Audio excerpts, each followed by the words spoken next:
देखिए, एक बात बड़ी स्पष्ट है देश के सामने, देश के लोगों के सामने, कि भारतीय जनता पार्टी ये इलेक्शन जो है, जो पार्लियामेंट का इलेक्शन है, उसमें बुरी तरह हार रही है।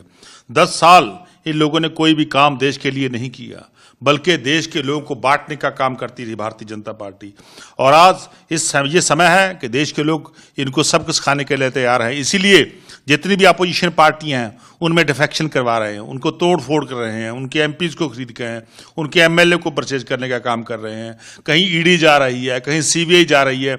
जब कोड ऑफ कंडक्ट लग गया, जब इलेक्शन मूड में आ गए देश, जब देश में इलेक्शन होने जा रहा है, जब सभी तमाम पार्टियां अपना अपना एजेंडा लेके, अपना अपना जो काम किया उन्होंने स्टेटों में या नेशनल लेवल पे अपना एजेंडा लेके जा रहे, तो उसी वक्त अपोजिशन की पार्टियों को तोड़ने का काम भारतीय जनता पार्टी कर रही है। और मैं समझता हूं क्योंकि इनके सामने हार दिखाई दे रही है। इनके इंटरनल सर्वे में, जो भारतीय जनता पार्टी के इंटरनल सर्वे है, उसमें भारतीय जनता पार्टी हार रही है। इसलिए अपोजिशन पार्टी के लोगों को तोड़ रही है, इसीलिए ईडी का दुरुपयोग हो रहा है, इसीलिए सीबीआई का दुरुपयोग हो रहा है। तो मैं समझता हूं भारतीय जनता पार्टी हारेगी और आम लोग जो हैं वो जीतेंगे, क्योंकि जिस संविधान को तोड़ने की कोशिश कर रही हैं वो संविधान हमारे बुजुर्गों ने बनाया था। बाबा साहब भीमराव अम्बेडकर जी ने ये संविधान बनाया, उसको तोड़ने का यत्न भारतीय जनता पार्टी कर रही है।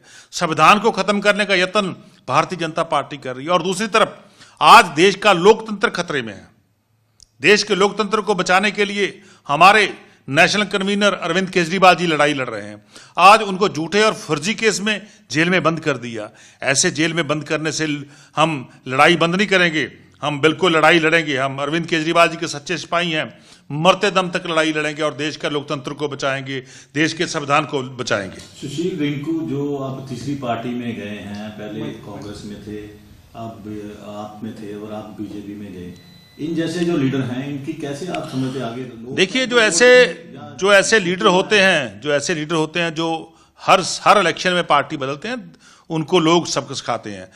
मैं समझता हूं कि आने वाले समय में जालंधर के लोग सुशील रिंकू को बहुत भारी मतों से हराएंगे उनको, क्योंकि उनको पता है कि कभी कांग्रेस में, फिर आम आदमी पार्टी में आ गए, अब जो है वो बीजेपी में चले गए। और एक तरफ दूसरा जो दूसरा कांग्रेस के आदमी है, इन सभी लोगों को पंजाब के लोग सब कुछ खाएंगे, क्योंकि पंजाब के लोगों को पता है 3 काले कानून किसने बनाए थे। जो किसान को खत्म करने वाले 3 काले कानून ये भारतीय जनता पार्टी ने बनाए थे, ये श्रोमणी अकाली दल ने बनाए थे। तो इनको बुरी तरह लोग हराएंगे। आज देश के संविधान को बहुत बड़ा खतरा किससे है? भारतीय जनता पार्टी से है। आज देश को, लोकतंत्र को खतरा किससे है? भारतीय जनता पार्टी से है। सो मैं समझता हूं भारतीय जनता पार्टी की हार सामने दिखाई दे रही है, इसीलिए ये डिफेक्शन करवा रहे हैं। पार्टियों को लेने से, आप बड़े-बड़े लीडर लेने से क्या लगता है कि इलेक्शन जीत जाएगी बीजेपी? आपको देखिए, पंजाब के लोग, देश के लोग भारतीय जनता पार्टी के खिलाफ है। ये जितना मर्जी कूड़ प्रचार कर ले, जितना मर्जी लोगों को खरीद ले, जितना मर्जी लीडरों को खरीद ले, जितना मर्जी पार्टियों को तोड़ने की कोशिश कर ले, पर लेकिन लोग जो हैं वो भारतीय जनता पार्टी के अगेंस्ट भुगतेंगे, उसको हराएंगे। आज भी आपके 3 एमएलए ने एलिगेशन लगाया कि उनको बिल्कुल पूरे देश में ये चल रहा है।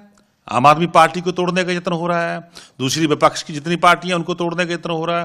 कहीं ईडी को भेज दी जाती है, कहीं सीबीआई भेज दी जाती है। जो पैसे से नहीं मानते उनको झूठे फर्जी केसों में डराया जा रहा है। पर लेकिन हम देश के सच्चे सिपाही हैं, हम देशभक्त हैं।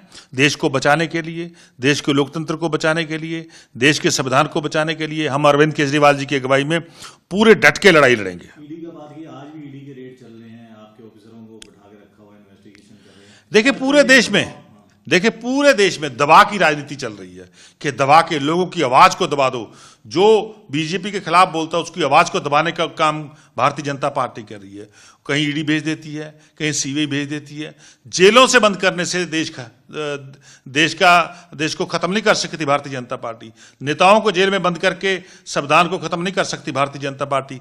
देश के लोग एकजुट हैं और मैं समझता हूं भारतीय जनता पार्टी को पूरा जोर का झटका देंगे और भारतीय जनता पार्टी को लोग हराएंगे।